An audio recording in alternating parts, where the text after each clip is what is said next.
Hello and welcome to this episode of Speak PR. This is the podcast for business owners that want to unlock the value in their business with effective communications. And today I'm joined by Paul Horahain, who is in Singapore and who is the founder and MD of Remark Asia Pacific. Hi, Paul. Hey, Jim. How are you? It's a pleasure to be here. Good to see you. So, Paul, share with us what you're doing with Remark Asia Pacific. We bring best of the solutions that we can find and have trust in from other parts of the world into Asia. And point them at parts of the business that need them the most. And the first of the brands that we brought to market 6 or 8 months ago was a business out of Ireland called the CX Academy, which is an enablement and training product to really help businesses up their act in terms of customer experience excellence and driving better outcomes for the interactions they have with their customers on a day-to-day basis. That's what that is. How do you think customer experience impacts public relations? So I think if you step back a step and understand what customer experience really is, and this is the opportunity, I think, in terms of where businesses can improve and be more competitive. There's very often a confusion between customer service and customer experience. So customer service is what you do, how you do it, how quickly you do it, how effective it is, and all of that stuff. And it's measured quantitatively. Customer experience is all about the emotional outtake from all of that. So how do I feel after I've had a series or any interaction with your company? Airlines are a great example. So people don't tend to talk about the check-in was a disaster and, the air hostess wasn't very nice and I got delayed and all this stuff. They tend to talk about the entire experience and say, oh no, it was awful, or yes, it was wonderful, or it met my expectation. So it's all about people expecting stuff and then meeting those expectations, which results in an emotional outcome. And the most positive result of that, to answer your question about the effectiveness or how it integrates with PR, is a very good one, is what we might call a remarkable experience people will then talk about. And I think one of the key objectives of PR is to get people to talk about you.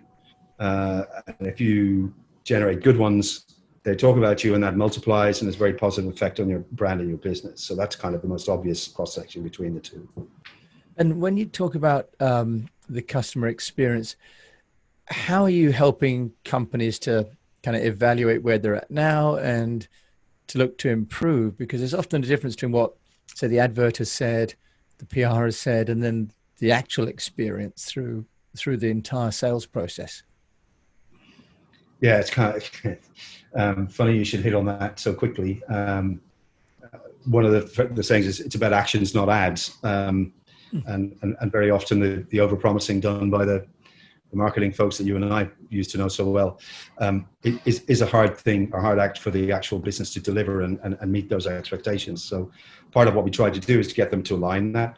But also what we help them with is determining what emotional outcomes that the business is trying to drive and having to deal with on a daily basis. So some of them are sort of more quantitative, some of them are qualitative. So there are only 6 outcomes that any business is going to drive to. So trust, of course, is the first and most important, and is sort of they say it's the hardest. It arrives like a tortoise and leaves like a Ferrari.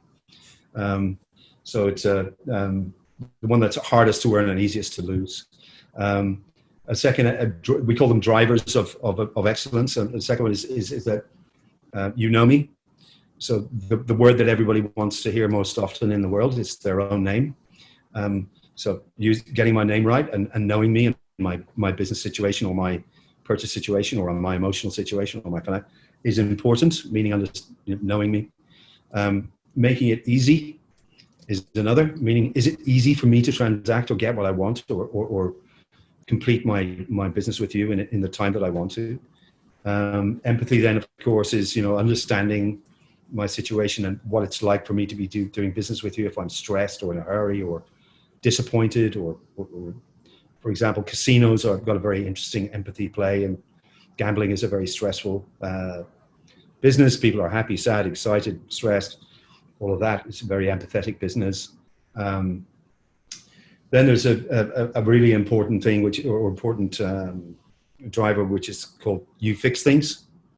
And that's the sort of, if someone bothers to complain and say they've got a problem, um, it means they care about you 8 or 9 times more than someone that doesn't.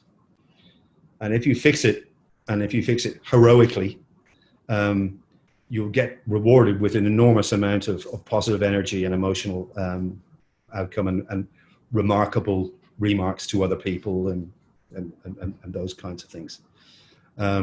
So they're the drivers. And yeah, that's trying to have that was another one, but it's small. They're the key ones that really matter. So with the CX Academy then, Paul, taking these 6, can you just walk us through what would a company do if it was to come to the Academy? How would you help them? So it's called the Academy for a reason. So what we do is we educate them and their staff at scale. And the big thing about this is scale. So we've got courses that they buy, which are certificate and diploma courses, which are endorsed by trade associations and a university. And the whole point here is to give them a management measurement framework of the outcomes that they're driving to as a business, and then give them an ability to enable their people, sort of senior, middle, and front end, to really execute and drive those kinds of outcomes. The COVID thing's been interesting, actually, and it's changed this business and the focus quite a bit. So frontline staff have become from lambs to lions. So talking to brands about investing in their frontline staff and has become a very different conversation than it might have been a year and a half or 2 years ago. They now are appreciative, and people are telling them how wonderful their people are, and when they're in difficult situations, how good they are in looking after them. Investment in that sort of level of staff has become quite a priority for good, well-run businesses. So that's what they get from us and who it's for. They are sort of 6-week long and 14-week long courses to the same structure, to the same measurement, delivered by experts in the field and professional educators. All done online. So it's quite COVID friendly in how it's executed. And it's been done in a very kind of visually rewarding way. It's a very beautiful experience. So that's what we kind of try to give to them and add value to.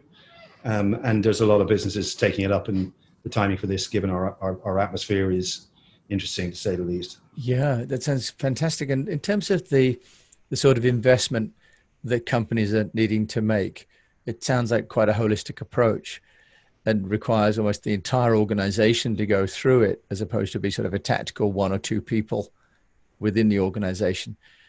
Is this something that's accessible to, SMEs, or really only MNCs able to afford this? What sort of prices are we looking at? Yeah, great question. I think that the operative word we have here is scale. So there are not many products like this in the market. So a certificate from us is €500. It's about 17 hours learning, 6 weeks time duration. And the diploma is about €2,800. So these are not enormous sums of money. And it's a very kind of sensitive and hot and competitive topic that it's around. So absolutely, it's available to small, medium businesses at that kind of scale. It's not outrageously expensive. It's, in hundreds and small thousands of euros per person trained and executed. Well, and presumably there are government incentives around paying for services like yours in terms of it being a skills upgrade. Yes, so there are. Tax deductible, or even in Singapore, there are all manner of grants for skills upgrading. Yes, we've qualified for that in Ireland and Singapore, Malaysia, and Hong Kong. So yes, there are.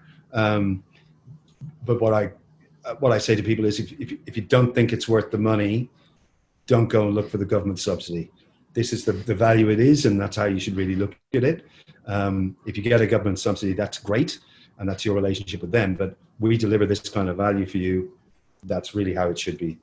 The currency it should be looked at in. And what about adoption, Paul? Because, as we all know, a lot of programs, whether it's, CRM programs or, productivity initiatives within companies, get trained but fail to get implemented. What about the success rate once people have done the course? How do you ensure that there's follow through? Well, we do. there are three kind of levels of that. There's some continuous training programs that go after the formal training is finished, which keeps the skill levels up. Secondly, we usually manage to stitch this into an HR approach to make sure that the skill levels are kept up, meaning if people are trite and other people join, that they go through the same level of enablement to a CX objective. Thirdly, you can't really do this. There's no point in doing this if it's not taken seriously. It has to be baked into a fundamental strategy for the business. Otherwise, it just simply won't work. So sometimes we say to larger businesses, there's no point in taking 2 or 3 people to do this and expect a material difference. You have to take a whole department of, or region of, or whatever it is, to show it, to demonstrate that it works. So once it's piloted with a degree of success, the retention rates go up very dramatically in terms of it as a strategy. People sort of mess with it and just kick the tires. It tends to just go away. So I think the answer is it depends on how serious the business is strategically about its customers, and what sort of competitive edge they want to build. And it's a young business. We've been doing this about 1.5 years. So there is some statistics on that. There's a lot of research on CX in terms of CX project failures and stuff. There are numbers, but we've seen more of them complete than fail. That's for sure. Well, it seems such a logical thing to do when it's, I think, 7 times more expensive to acquire a customer than to retain one, isn't it? Something like that. Yeah. Yeah. So a question we get asked a lot is, how do I measure the ROI or the return on investment from this kind of program or expenditure? And to your point, it retains customers. It makes customers cheaper to acquire because people talk about you and people come to you at a lower cost. It reduces staff churn or attrition. In other words, increases staff retention. It decreases the cost to serve as people become more self-enabled and happier to deal with you. It can increase margin with people paying a little bit more money for easier access, things like that, for things they want. These sort of 5 or 6 or 7 key measures are all kind of boardroom level measures, right, of what's important to small, medium, large businesses. And is this working for just FMCG for a consumer, or is it also working for business to business organizations or governments as well, for example? Yeah. It really works for businesses that have a number of people serving, so a few people serving many people, or a lot of people serving very many people. That's when it kind of really comes into its own, and you can do these things at a scale that's appropriate to the business. Right. So can you give us some examples? Yes. You mentioned airlines, but would it be restaurants or hotels? And it's any business really that has to serve a number of clients or customers at a fair count, who are sort of in commoditized areas. So all airlines have got a Boeing. All airlines got nice looking staff. All airlines fly to the same airports around the same times, and you'll pay very different fares based on what you expect to receive from them. Financial services companies, telcos, utilities, transport, government, where service and the outcomes of making people happy and satisfying their needs are important. That's really the sweet spot for this. And it comes down to smaller chains of restaurants, absolutely. We've got many customers who run 3 or 4 hotels. Those kinds of things employ 100 people, 200 people, where they can really use this to make the personalization of their business world-class. So yeah, it goes down that kind of to that sort of size of business typically. So from really big ones to kind of, you've got people dealing with a lot of people effectively. And is there sort of one, if like, tool or tip that you've learned from the, sorry, I'm going to just do that one again because I thought I'd turned this thing off. Is there one sort of tool or thought within the CX program that you've noticed to be particularly effective? One sort of favorite tip that you found? The answer to that is kind of yes, the whole thing. So you can't take the 6 drivers and say, you know what, I'm going to learn everybody's name and I'm done. or you know what, I'm going to empathize like crazy with people, and it's all done. Because people take the whole experience and judge and compare you with themselves and others on that basis. So it's not a cheatable thing. You've got to do it all. Okay.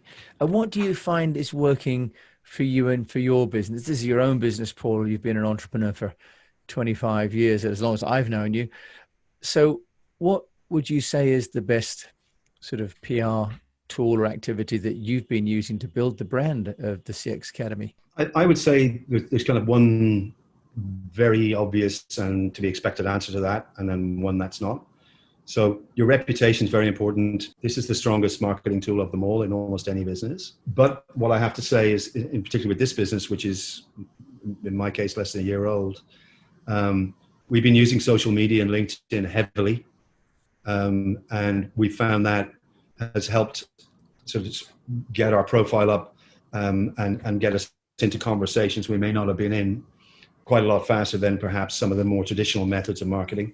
So word of mouth and well-run business-to-business social has worked really quite well so far for us, those two things. Okay, great. Thank you. Also, you're very active on webinars, I see. Yes, and we've done a lot of the webinars, sorry, you're right, where we get together with partners, where we can get into each other's audiences. I think I've done 9 of them in 8 weeks. Managing Director of Remark Asia Pacific, where would people find out about you? Just go to remarkapac.com and it's all there.